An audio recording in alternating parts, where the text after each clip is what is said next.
Assalamualaikum warahmatullahi wabarakatuh. Saya Ilfarika Ayunda dengan NIM 190703026.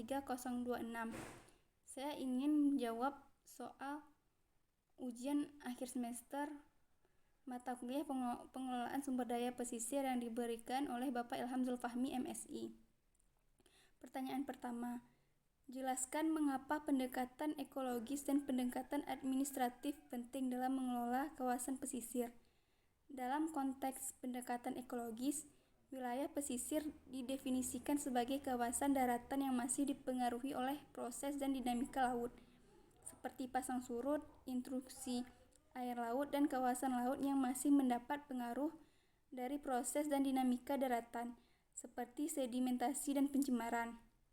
Sementara itu, pendekatan administrasi membatasi wilayah pesisir sebagai wilayah yang administrasi pemerintah memiliki batas terluar sebelah hulu dari kecamatan atau kabupaten kota yang mempunyai laut dan ke arah laut sejauh 12 mil dari garis pantai untuk provinsi dan sepertiganya untuk kabupaten atau kota. 2. Kemiskinan masyarakat pesisir dipengaruhi oleh faktor budaya, struktural, dan faktor alam. Apa maksud dari ketiganya? Yang pertama, faktor budaya ialah di mana masyarakat pesisir belum dapat menerima budaya asing, sehingga masyarakat pesisir sedikit datang orang yang berbeda dengan budaya kita. Faktor struktural adalah struktur sosial yang ada membuat anggota atau kelompok masyarakat tidak menguasai sarana ekonomi dan fasilitas-fasilitas secara merata. Yang ketiga, faktor alam. Penyebab kerusakan lingkungan hidup secara umum bisa dikategorikan dalam dua faktor, yaitu akibat peristiwa alam dan akibat ulah manusia.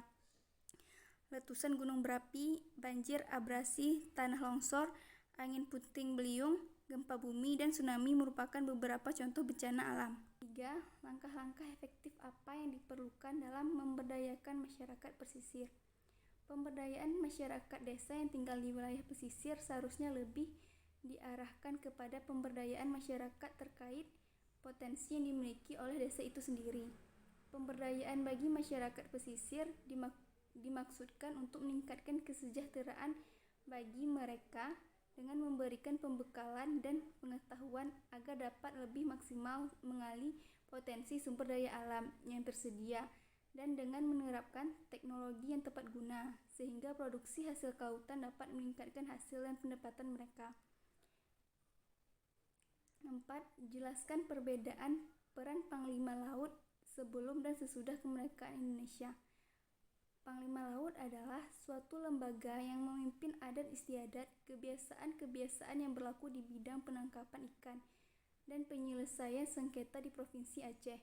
Secara umum, Panglima Laut memiliki kewenangan yaitu bidang pengembangan dan penegakan adat laut, peraturan-peraturan di laut, dan pemanfaatan sumber daya kelautan dan peradilan adat laut.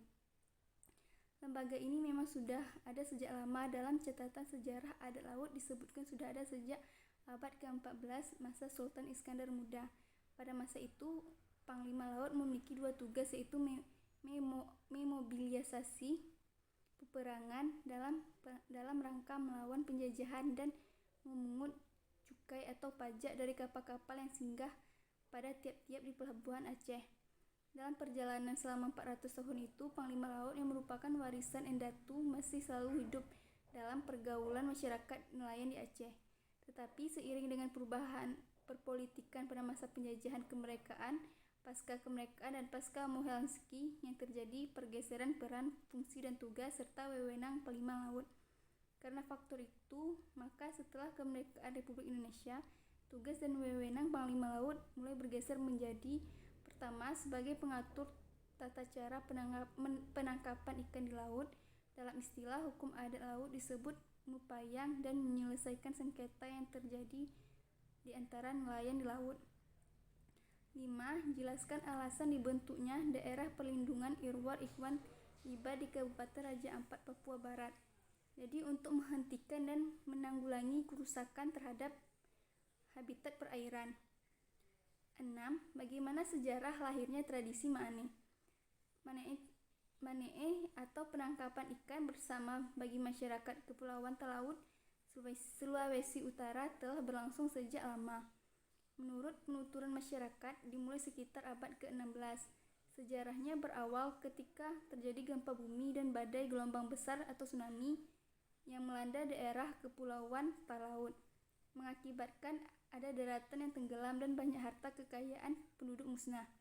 Akibat bencana alam ini, Pulau Kakorotan induk terbelah menjadi 3 bagian, yaitu Pulau Kakorotan, Pulau Intata, dan Pulau Malu. Hanya 8 warga yang selamat dari bencana dahsyat kala itu. Mereka merupakan cikal bakal 4 suku yang kemudian mendiami Kepulauan Kakorotan Intata, yakni Waleula, Pondo, Malonca, dan Parapa. Di masa kemalangan tersebut, datanglah kepada mereka 2 orang asing di luar perkiraan mereka menggerak-gerakkan dedaunan ke dalam air.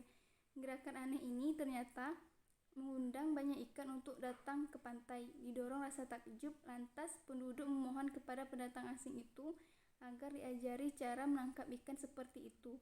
Tak sampai di sini, pendatang asing itu juga bersedia mewariskan alat penangkap ikan tersebut sebelum kembali berlayar. Sejak saat itulah tradisi Manee diyakini dimulai.